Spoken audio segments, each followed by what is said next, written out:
नारायण वासुदेवा।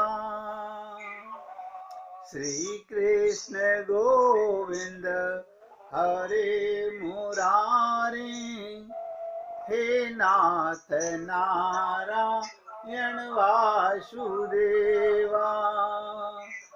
श्री कृष्ण गोविंद हरे मुरारी, हे नाथ नारायण वासुदेवा।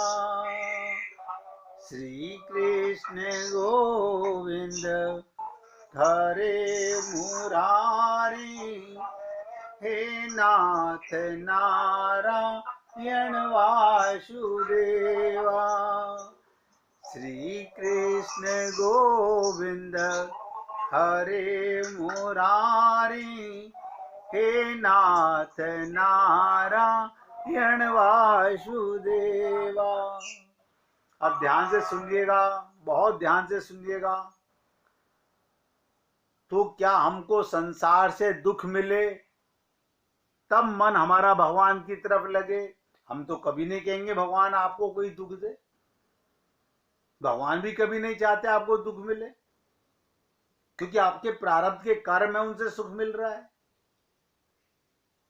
आप लोगों के प्रारब्ध के कर्म अच्छे हैं, उनसे सुख मिल रहा है। तो फिर क्या हमें भगवत प्राप्ति नहीं हो सकती? मैंने भी दो मार्ग बताए हैं।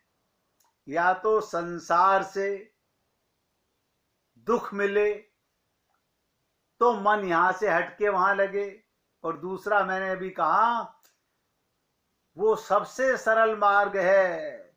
ये इंतजार मत कीजिए कब परिवार में जूते चप्पल लगे तब हम भगवान की तरफ बढ़े। हो सकता है कई जन्मों तक ना मिले, फिर क्या करें? तत्व ज्ञान, आत्मज्ञान कि मैं कौन हूं, मेरा कौन है और कौन मेरा नहीं है, चिंतन नहीं करते। संसार की बातें करनी हो कितनी भी करा लीजिए, संसार की बातें करनी हो तो कितनी भी करा लीजिए, होलसेल में करा लीजिए हमसे। लेकिन कभी बैठ के आपस में भक्त लोग भी ये चिंतन नहीं करते कि हम आगे बढ़ेंगे कैसे। हम तो पंडित जी को बुला के पूजा करा के बस हमारा फर्ज पूरा हो गया, हमने यज्ञ करा लिया, हमने सुंदरकांड का पाठ करा लिया, हमने भजन संध्या करा ली, हमने बोला हुआ था। यही छल कपट करते करते अनंत जन्म हो गए। अरे भगवान श्री कृष्ण क्या करें, इन सब धर्मादिकों का, ये जो धर्म आप कहते हो, इनका फल केवल स्वर्ग है। जो मैंने आपसे सरल शब्दों में कहा, मारुति गाड़ी से मर्सिडीज गाड़ी में चले जाना। क्या बताओ? टू बेडरूम के कमरे से उठ के कोठी में चले जाना, बस। यानी खुद काम नहीं करना, अब नौकर चाकर काम कर रहे हैं। लेकिन किसी ने नहीं सोचा ये सुख तो नश्वर है, माइक है, क्षणिक है। जब स्वर्ग सम्राट इंद्र भी मायाबद्ध है, ये तो सोचो, स्वर्ग का सम्राट इंद्र भी मायाबद्ध है तो वहां जाने वाला के क्या हाल होगा। स्वर्ग में भी काम, क्रोध, लोभ सब भरा पड़ा है।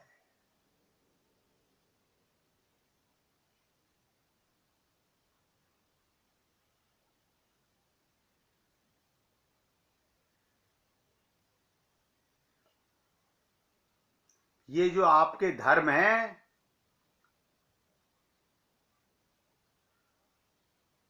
इनसे आपका अंतःकरण भी शुद्ध नहीं हो सकता।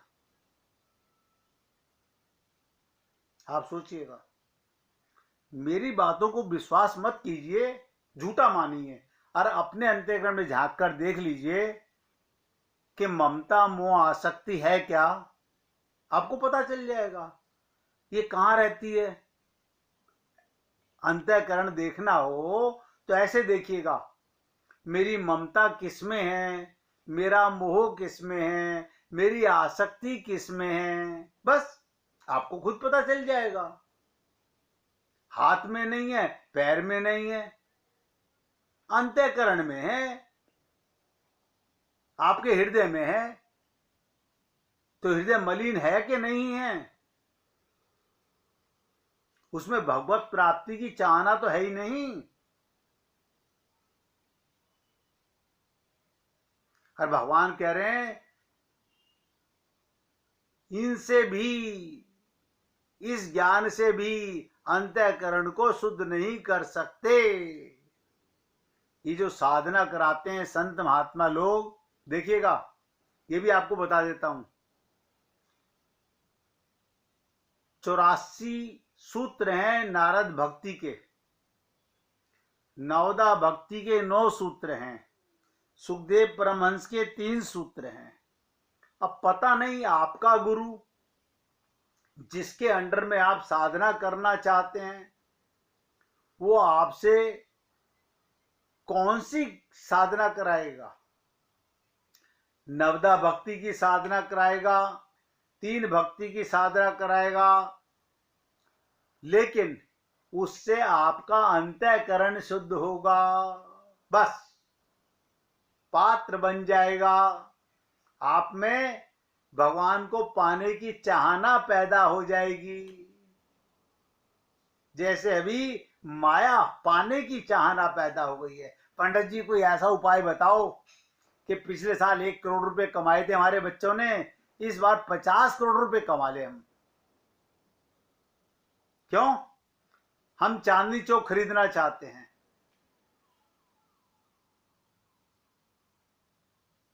ये हमारी चाहना है। तन कब्र में जा रहा है, मन चांदनी चौक खरीदना चाह रहा है हम लोगों का। सोचिएगा। इसलिए मैंने कल भी कहा था, आज फिर निवेदन कर रहा हूं, साधन और साधना में अंतर है। जो आप कर रहे हो वो साधन है, और जो गुरु कराते हैं वो साधना है। सब ध्यान से सुनिएगा। कल किसी भक्ता ने मेरे से प्रश्न किया था, इसलिए मैं दोबारा इसका निरूपण कर रहा हूं। साधन से साध्य नहीं मिलता, साधना से अंतःकरण शुद्ध होता है। उसके बाद साधना से अंतःकरण शुद्ध होते के साथ साध्य की चाहना होने लगती है। तो भगवान ने निचोड़ बताया उद्धव को हमारे लिए। अतः उद्धव, मेरी भक्ति के सिवा मुझे प्राप्त करने का दूसरा कोई मार्ग नहीं है। बिना मेरी भक्ति, मेरी कृपा, बिना मेरी कृपा, मेरी माया से कोई उत्तीर्ण नहीं हो सकता।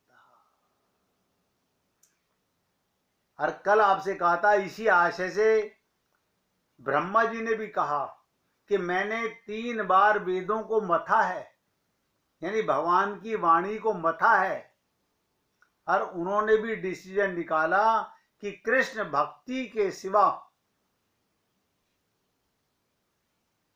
कल्याण संभव नहीं है। अब आप सोचिए कि ब्रह्मा से बड़ा ज्ञानी कौन होगा, जिनके 4 मुख से 4 वेद प्रकट होते हैं। फिर कल मैंने आपसे वेद व्यास जी के माध्यम से भी इसकी चर्चा की। उन्होंने क्या कहा, हे मनुष्यों, ध्यान से सुनो। वेद व्यास जी ने इसको और सरल करके बताने का प्रयत्न किया। हे मनुष्यों, तुम्हारी आयु और बुद्धि अल्प है। हमारी तो बहुत बड़ी उम्र है, और हमारी बुद्धि तो इतनी विकराल है हमने देखो कितने धन कमा रखा है, हम कितने परिवार में आसक्त हो गए हैं, कितनी माया में आसक्त हो गए हैं, कोई देखना भी नहीं चाहता, अपनी त्रुटियों को कोई निहारना भी नहीं चाहता। और ध्यान से सुनेंगे, वेद व्यास जी कहते हैं, हे मनुष्यों, तुम्हारी आयु और तुम्हारी बुद्धि बहुत अल्प है, छोटी है। तुम शास्त्रों के रहस्य को, वेदों के रहस्य को पढ़कर नहीं समझ सकते, तो क्या करो, मेरी बात मानो। वेद व्यास का अवतार ही हमारे कल्याण के लिए हुआ है, वो तो भगवान के अवतार हैं, उनको कुछ नहीं पाना, वो तो भगवान के अवतार हैं।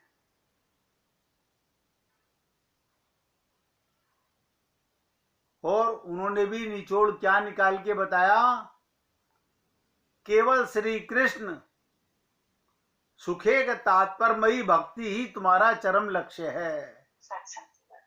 कि कृष्ण को सुख कैसे मिले, उनकी सेवा, यही ज्ञान सर्वोपरि है। तो कल भी जो निवेदन किया था, इसी के लिए मैंने कहा था कि सो बातन की बात एक धरु मुरलीधर ध्यान, बड़वऊ सेवा वासना ये सो ज्ञानन ज्ञान। निवेदन कर रहा हूं, अच्छा लगे तो उतार लीजिए जीवन में, अन्यथा वो तो सब कुछ आप कर ही रहे हो, जो आप अपनी बुद्धि से सही मान रहे हो वो तो आप सब कर ही रहे हो।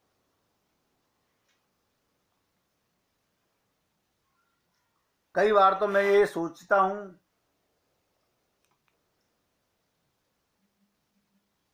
कि जब तक हमारा लक्ष्य ईश्वर प्राप्ति का बन ही ना जाए, तब तक उसकी चर्चा किस लिए की जाए।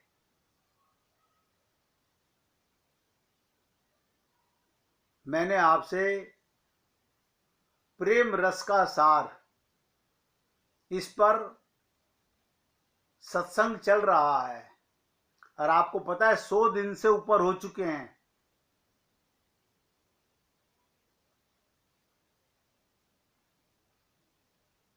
कम से कम 128 दिन हो गए हैं, आप सोचिएगा।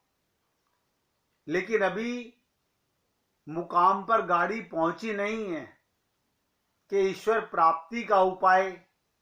अब आप बताइए, जब मन में ये चाहना हो तो उसका खुलासा करा जाए। अब पाना तो चाहते हो संसार का सुख, शरीर का सुख, काया और माया का सुख, ममता मोह आसक्ति का सुख, तो जबरदस्ती उस लाइन पर कैसे लगाया जाए। क्योंकि कई बार मन में आता है कि हम लोग आगे क्यों नहीं बढ़ पा रहे। आप बाजार में जाते हो, वही चीज तो लेकर के आओगे जिस चीज की चाहना होगी। अब भगवान के प्रेम की चाहना मैंने बताई 2 चीजों से होती है, या तो संसार से जूते चप्पल लगे, दुख मिले, या तुम्हें अपना पता चल जाए कि मैं कौन हूं, मेरा और भगवान का संबंध क्या है, मैं इस देह में आया क्यों हूं। ये शरीर क्षण भंगुर है, ये संसार क्षण भंगुर है, लेकिन ये सब होता क्यों नहीं इतना सुनने के बाद भी? क्योंकि हमारा मन माया में मोहित हो चुका है। और मैंने कहा ना कि माया मन की मोहिनी। अब मन की माया माँ है, माँ तो बेटे को अपनी तरफ बुलाएगी ना। और माया भगवान की दासी है, और मन हमारा गुलाम है, लेकिन हम अपने मन के गुलाम हैं और माया मन की मोहिनी है। कितना ही संत महात्मा बात बताएं, पढ़ाएं, लिखाएं, लेकिन ऐसा है कि अब अगले जन्म में सोचेंगे, इस जन्म में तो माया का बड़ा सुख मिल रहा है, इस जन्म में तो स्वर्ग के सुख का मजा आ रहा है। भाई यही एक कारण है और कोई कारण नहीं है।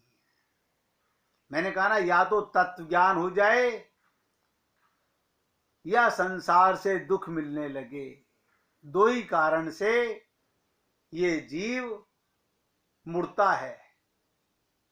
भगवान ने तो इतना सा एक सरल भाषा में कह दिया, सन्मुख होए जीव मोहि जब हई। आप मेरे सन्मुख आ जाओ। अब हम संसार से विमुख होंगे तो भगवान के सन्मुख होंगे। हम विमुख कैसे हों? देखिएगा, 99.99% जिनको काया का माया का सुख मिल रहा हो वो कभी उधर नहीं जा सकते, बशर्ते कि उनको तत्व ज्ञान हो जाए, उन्हें पता चल जाए कि मैं कौन हूं। उनको ये मालूम पड़ जाए ये तो काया का सुख है, ये काया भी मरेगी और ये माया भी मरेगी, ये मौका भी मरेगा।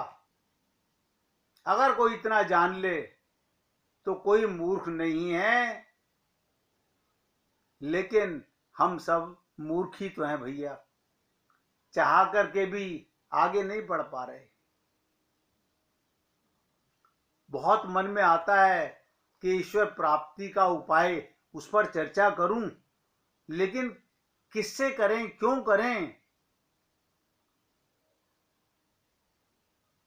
अभी मन की चाहना तो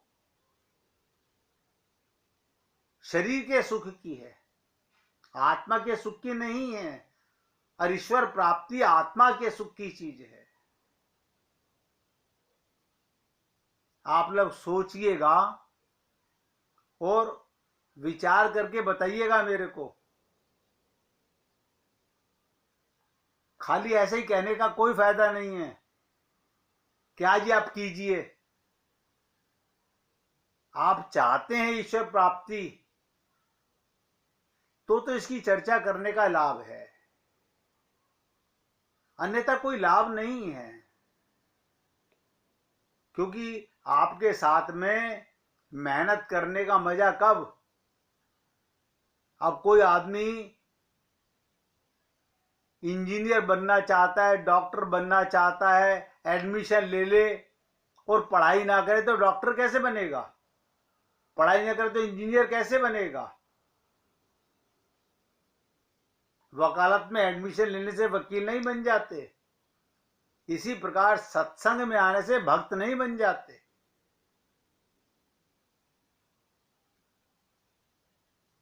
मैं तो आप सब पुण्य आत्माओं से निवेदन कर रहा हूं, आपस में सब एक दूसरे को जानते हो, विचार कर लो और ये मन में दृढ़ संकल्प करो कि हमें भगवत प्राप्ति करनी है, अपना जीवन सफल करना है। अब हम समझ चुके हैं, अब हम भ्रमित नहीं होंगे संसार के सुख में, तो भगवत प्राप्ति के लक्ष्य की ओर चढ़ा जा सकता है। अन्यथा तो सिर्फ धोखा ही धोखा है। लोगों को मन में ये हो गया कि हम सत्संग सुनने से हमारा कल्याण हो जाएगा, पूजा करने से क्या कल्याण हो गया हमारा। कभी मत समझिएगा कि आपको जो सुख मिल रहे हैं वो किसी पूजा पाठ से मिल रहे हैं, वो तो आपके प्रारब्ध का सुख है। आप पूजा नहीं करते, किसी मंदिर में नहीं जाते, तो भी ये सब सुख मिलते, ये प्रारब्ध की कमाई है।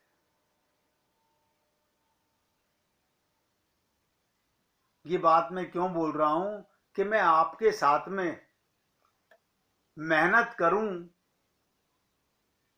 प्रेम का बीज बोना चाहूं। अब हम उपजाऊ भूमि धरती बनाए नहीं, धरती है मन। अब देखिएगा, ये मन में बीज बोया जाएगा ईश्वर प्राप्ति का, और मन हमारा बिगड़ा हुआ है, धरती हमारी बंजर है, वो बीज बुएगा कैसे? सत्संग से, साधना से मन की धरती को कोमल बनाया जाता है, भगवत प्रेम उसमें बोने के लिए ईश्वर प्राप्ति का साधन कराया जाता है। लेकिन उसकी चाहना हो तब ना।